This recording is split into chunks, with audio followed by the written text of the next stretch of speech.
Bien, y tal como avanzaba antes de la pausa, esta mañana está con nosotros Marcela Galindo, presidenta de la Cámara de Comercio, Industrias y Agricultura de Panamá, que me da mucho gusto saludar nuevamente. Muy buenos días, licenciada Galindo. Buenos días, Ricardo. Muchísimas gracias por tenerme nuevamente en tu programa. A ver, y hoy nos ocupa esta solicitud que ha hecho en la Cámara al presidente de la República de que se vete la recién aprobada o sancionada, debo corregir, Ley 789. Esta habla acerca de incentivos para el fomento de la actividad turística, pero ya se contaba con una que, a vistas de muchos en el país, era prácticamente entregar fondos del Estado para promover una actividad que al final no sabemos cuánto impacto va a tener realmente. Se crea esta, o sea, se aprueba, se sanciona, pero tampoco pues llena las expectativas. ¿Por qué en particular? Mira, primero déjame poner las cosas un poquito en Sí. perspectiva para que entendamos los tiempos, cómo se fueron dando. En Panamá existía ya la Ley 80, que era una ley de turismo que ofrecía incentivos, diferentes tipos de incentivos fiscales para diferentes aspectos de la actividad turística. De ahí entonces se da la aprobación de la ley 122, que es una ley que se aprueba un 31 de diciembre del 2019. Y esta ley 122 era la que permitía el 100% de fondos fiscales para los proyectos turísticos. Eh, Esa ley realmente, digamos, pasó un poco desapercibida. Ujú. Nosotros por lo menos en la Cámara de Comercio no participamos en la Asamblea Nacional cuando se dieron las discusiones de esa ley. Y cuando unos meses después empiezan a salir noticias en los medios sobre los proyectos que estaban siendo aprobados y los montos de los proyectos que estaban siendo aprobados bajo esta modalidad del 100%, entonces en ese momento, siendo ya una ley de la República aprobada, nosotros nos sentamos a revisar a profundidad lo que se sugería en la ley y preparamos una nota que se le enviamos al ministro Skilsen, entendiendo que si bien ya la ley era ley y creo que estaba hasta reglamentada en ese momento, tenía muchas oportunidades de mejora y nosotros les hablábamos entonces de los alcances de la ley, de la proporcionalidad de la ley, de los impactos de la ley, de la fiscalización que debían tener y los temas de transparencia. Nosotros enviamos esa nota al ministro Skilsen. En esa primera instancia no tuvimos comunicación de parte de ellos. Volvimos a enviar la nota al ministro Skilsen y cuando la volvimos a enviar en esta segunda ocasión, la respuesta que se nos dio es, miren, hay un proyecto de ley que está en la Asamblea ahora mismo que está modificando el proyecto de ley 122. Entonces en ese momento dijimos, ok, nos parece buena la iniciativa y volvimos a remitir nuestra nota a la Asamblea Nacional. Se dio entonces el paso, digamos, del nuevo proyecto de ley por la Asamblea. Y cuando nosotros tratábamos de levantar la mano y de decir, oye, recuerda las observaciones que te hice, la Ujú. respuesta que obteníamos siempre era, eso lo vamos a ver en la reglamentación. Esa respuesta en muchos casos es cierta y en otros casos se puede entender como que, oye, no creo que nos van a hacer tanto caso en la No. reglamentación del proyecto de ley después de estarnos pronunciando en repetidas ocasiones de este tema. Eh, Finalmente la ley se aprueba primero, segundo, tercer debate y llega a manos del presidente para sanción o veto. Como bien sabemos, el presidente tiene un periodo de 30 días hábiles para sancionar o para vetar ya sea en su totalidad o parcialmente la ley. En ese momento nosotros enviamos una nota al presidente luego de largas discusiones dentro de nuestra membresía, porque recordemos que las posiciones que emite la Cámara de Comercio tienen que ser posiciones consensuadas con su membresía, especialmente con los miembros que pertenecen a la actividad que se está Precisamente impactando, impactando, así exacto, es. impactando de una manera o de otra. Nosotros conversamos mucho dentro de la Cámara de Comercio sobre cuál debía ser nuestra posición en ese momento y lo que decidimos fue mandar una carta al presidente solicitando el veto total de la ley 789, pero a la vez pidiendo la derogación de la ley 122. La ley 789 modificaba la 122 y ahora en vez de permitir el 100% de los créditos fiscales, permitía el 60% para la construcción de la edificación, por así decirlo, y eliminaba entonces también alguna parte de los créditos para lo que era el master plan o la infraestructura del sitio. Claro. Sin duda la ley 789 es una ley mejor de lo que teníamos en la 122. Sin embargo, la ley 789 incluía un parágrafo transitorio que le permitía a las compañías que ya habían aplicado, ya habían sido aprobadas con el 100%, mantener ese 100%. Nosotros enviamos esa nota al presidente, estuvimos en comunicación con ellos y le estuvimos exponiendo nuestro punto de vista. Y al final del día, ¿qué era lo que nosotros argumentábamos? Primero, es importante aclarar que la Cámara de Comercio está a favor de los incentivos fiscales para el desarrollo del sector turístico. El sector turístico es uno de los sectores económicos que nosotros hemos identificado como con un gran potencial económico, y no solamente eso, sino con un gran potencial de generar empleos a lo largo y ancho de nuestro país. Sin embargo, lo que nosotros sentíamos con este proyecto de ley es que estábamos poniendo todos los huevos dentro de una sola canasta. Y entonces el Estado estaba dedicando grandes cantidades de fondos, cientos de millones de fondos, a promocionar la construcción de hoteles. Cuando tú estás construyendo hoteles, tú estás promocionando la oferta. Sin embargo, en este momento lo que nosotros sentíamos era que lo que se necesitaba promocionar más era la demanda, es decir, el traer turistas al Para hacer país. promoción comercial turística fuera del país. De acuerdo, exacto. El hacer esa promoción para traer a los turistas al país, para ocupar la infraestructura hotelera que tenemos hoy día, para poder aprovechar los beneficios que nosotros tenemos como país hoy día. Con eso le das un arranque nuevamente a ese sector del turismo, que sí tenemos que decir que se ha venido recuperando, pero se ha venido recuperando lentamente. Entonces lo que decíamos era, oye, impulsemos un poco más lo que tenemos ahora mismo. Y el tercer punto que incluíamos en la nota, aparte de el veto total de la 789 y la derogación de la 122, era la creación de una comisión donde realmente participaran todos los actores del sector turístico, donde participen los hoteleros, donde participen las agencias de viaje, las personas que hacen tours. Me explico, donde esté todo el ecosistema turístico para que se pudiese generar un proyecto de ley o una iniciativa más global, consensuada entre las partes y atendiendo realmente las necesidades de todas las partes. Justo unos días antes que nosotros enviáramos esa nota, o más o menos por ese tiempo, casualmente salió un artículo en las noticias hablando sobre la desocupación, la desocupación que tenían los hoteles en ese momento, tanto en la ciudad como en el interior. Y si bien sabemos que puede existir un déficit de habitaciones de hotel en el interior, también es una realidad que hoy día tenemos algunos hoteles que no están ocupados al 100%. Y algunos que cerraron, Algunos que incluso cerraron precisamente. también. Sí, el sector turístico todavía mantiene alrededor, creo que son como 30.000 personas que no han podido volver a sus puestos de trabajo. Entonces, a lo que me explico, a lo que íbamos era, Claro. oye, estamos poniendo mucho en un solo punto de la cadena, cuando nosotros identificamos que hay otros puntos que necesitan ese refuerzo para que esa industria turística o ese ecosistema turístico realmente pueda funcionar como debe ser y pueda convertirse en ese gran generador de oportunidades y en ese gran generador de ingresos para el país. Ahora, para poder poner en contexto a la audiencia, porque lo que se entiende es, o sea, lo que se está buscando, porque cuando se anuncia, se habla de que esto pone en marcha la ejecución de un plan maestro de turismo, que sea sostenible además. Pero muchos dicen, ok, ¿cómo va a ser sostenible si se generan estos espacios, pero quiénes los van a ocupar? Entonces, ¿qué pasa a consecuencia? Ahora, para explicar específicamente este 60% de la inversión de créditos fiscales endosables, ¿radica en qué?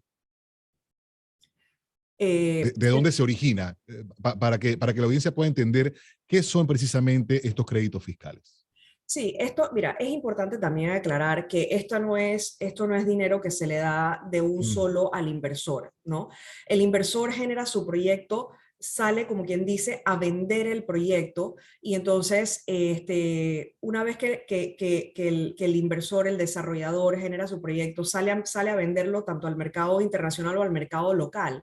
Entonces, consigue inversionistas que están dispuestos a invertir en este proyecto. Entonces, el inversionista le da la plata al desarrollador y lo que sucede es que se generan unos créditos fiscales que pasan entonces al inversionista y que el inversionista en el tiempo lo puede ir deduciendo de los impuestos. Entonces, una de las cosas que nosotros señalábamos es, estos desarrolladores, digamos que están llegando a un punto donde están ideando y desarrollando unos proyectos que hasta cierto punto son libres de riesgo, o no digamos que son libres de riesgo, pero que mitigan muchísimo los riesgos. Y una de las cosas que nos llamaba la atención y que decíamos, bajo estas circunstancias, se puede perder la proporcionalidad y la necesidad real de los proyectos, ¿no? Porque de repente tú dices, oye, la necesidad real de un hotel en este sitio es de 100 habitaciones. Sin embargo, con estas condiciones, digamos, un poco favorables para el desarrollador, de repente decimos, oye, ¿por qué en vez de hacer 100 no hacemos 200 habitaciones? Entonces ya te fuiste con el doble de lo que realmente necesitaba ese área y el día de mañana puedes tener un problema porque puedes tener un hotel que está listo, que está construido, pero que no logra llenarse a su capacidad, o por lo menos que no logra llenarse a su capacidad en un tiempo adecuado, sino que con los años esto va sucediendo y también sabemos que la infraestructura se puede ir deteriorando, que de repente el proyecto se cae, o sea, esa es la serie de riesgos un poco más, digamos, a largo plazo. Ujú. Ahora, dentro de lo que hemos podido pues observar o verificar dentro de esta ley 789, se puede ver que el inversionista podría vender a terceros esos créditos fiscales, recuperando así la inversión De y acuerdo. quedándose con la titularidad del negocio sin que eso le cueste nada. Sí, el inversionista vende el proyecto, perdón, el desarrollador vende el proyecto, el inversionista recibe los créditos, el inversionista puede revender esos créditos y así se puede seguir dando una cadena de revender, revender, revender, y que pensamos que, oye, al final del día también alguien, es importante que alguien tenga como la dolencia, por así decirlo, de estos proyectos, ¿no? Al final del día también, bueno, son inversiones, son cosas que mueven la economía, y una de las cosas casualmente que han argumentado desde el Ejecutivo es que la construcción de estos proyectos va a generar empleos, cuando los proyectos estén operando, entonces van a pagar impuestos, las personas a las que se contraten también van a pagar impuestos, van a consumir. Y estos son verdades, son realidades, pero también tenemos que ver que esto no va a suceder inmediatamente. Esto va a suceder a lo largo del tiempo. Si estos proyectos están en planificación todavía, realmente se construirán en 1 o 2 años, empezará su construcción. La operación de repente empezará dentro de 2 años más. Entonces, hay veces queremos plantearlo como que, bueno, sí, estos proyectos van a generar un gran impacto en la economía, van a generar empleos, se van a cobrar impuestos, y es verdad, pero no va a suceder en este momento, que es cuando realmente estamos necesitando esa reactivación económica y esa reactivación de los empleos que se han perdido. Ahora, lo que se pide en este punto es la derogación de esta ley y que se conforme una comisión técnica, es lo que hemos entendido. Bueno, la ley ya está sancionada. Nosotros enviamos nuestra nota dentro del Ah, periodo sí. que tenía Ujú, el presidente para ujú. sancionar o para vetar. Pasaron los 30 días, en ese momento no hubo sanción del presidente, por lo que constitucionalmente se entiende que el proyecto está, digamos, automáticamente sancionado. Se hizo un acto de sanción del proyecto este lunes que pasó. Ujú, ujú. Nosotros, la Cámara de Comercio no atendió a ese acto por razones obvias. Eh, Así que esto ya es un proyecto de ley de la República. Ahora lo que falta para que entre en vigencia es la promulgación del proyecto de ley, que deberá suceder realmente en cualquier momento. Ahora la instancia que viene es la reglamentación de esa ley. En la reglamentación de la ley vamos a participar porque, como bien le hemos expuesto al presidente, en cualquier momento podemos tener visiones diferentes. Sin embargo, la Cámara de Comercio está siempre lista para seguir trabajando por el bienestar del país. Y lo que nos interesa ahora es que, bueno, habiendo sancionado esa ley, queremos ver cómo se puede incluir la mayor parte de nuestras recomendaciones dentro de la reglamentación para asegurarnos que estos proyectos tengan una fiscalización adecuada en su ejecución. Porque ahora que digo lo de fiscalización, una de las cosas que también nos llamaba mucho la atención es que el inversionista recibe los fondos y a su vez se generan los créditos desde el principio del proyecto. Y no se atendía en la ley el qué pasaba en caso de que el proyecto, uno, no se llegara a dar, o dos, no se diera en las dimensiones que se había planificado originalmente. Es decir, si tú habías dicho que ibas a construir un hotel de 200 habitaciones y terminaste construyendo uno de 100, pero ya te dieron los créditos, los incentivos y los créditos fiscales para 200 habitaciones, pues ¿qué pasaba en ese momento? Entonces, esa parte de la fiscalización es muy importante. Y como te decía, nosotros pues vamos a estar participando en estos momentos de la reglamentación de la ley para tratar de asegurarnos que todos estos puntos claves que habíamos mencionado sobre alcance, proporcionalidad, fiscalización, poder medir bien cuáles son los impactos de estos proyectos. Y cuando hablamos de impactos, no nos referimos solamente a impactos ambientales, nos referimos a impactos económicos, a cuál es realmente, cómo se impacta la sociedad, cómo se generan esos empleos, cuál es el efecto multiplicador de estos proyectos en las zonas en las cuales se desarrollan. Entonces, todos estos van a ser factores importantes a considerar dentro de la reglamentación, y que por los cuales vamos a trabajar para velar que así sea, ¿no? Ahora, antes de finalizar, licenciada Galindo, cuando, por ejemplo, vemos la reacción de sectores, y nos ha pasado recientemente a los periodistas, a los medios de comunicación, con la ley de protección de datos, pues como que nos percatamos de que algo pasó sin que nos diéramos cuenta, mucha gente se pregunta, bueno, pero es que es falta de invitación o las cosas se hacen en una premura casi que imperceptible o no nos involucramos. ¿Qué puede ocurrir cuando este tipo de cosas pasan, cuando definitivamente afectan a un sector en particular y previamente no hubo esa participación? Mira, las razones para la no participación son todas las que tú bien has mencionado. Y puede haber una o puede haber varias en un momento determinado. Es importante hacer un llamado a la ciudadanía, que estemos despiertos y que estemos pendientes de lo que está pasando, porque en efecto muchas veces se aprueban o se pasan las leyes y uno dice, oye, ni me enteré, y entonces ya tenemos una ley de la República.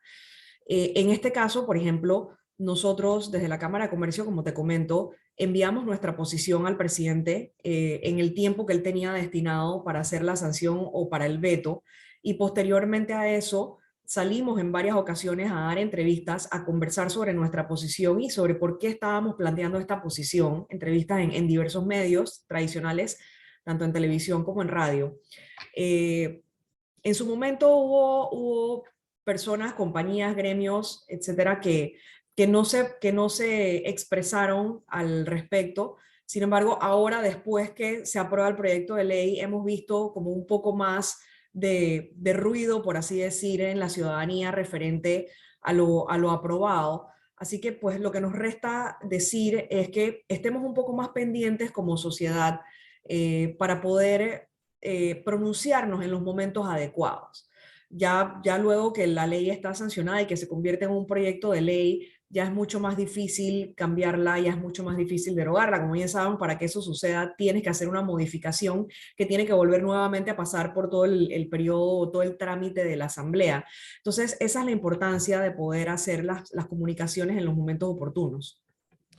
Bien, le agradecemos la oportunidad esta mañana, Marcela Galindo, presidenta de la Cámara de Comercio de Panamá, por pues esta postura de la Cámara, el análisis que hacen al contenido de esta ley 789, a ver qué pasa en lo próximo. Muchísimas gracias. Gracias, Ricardo. Bien, y vamos a avanzar siendo las 7:31 de la mañana.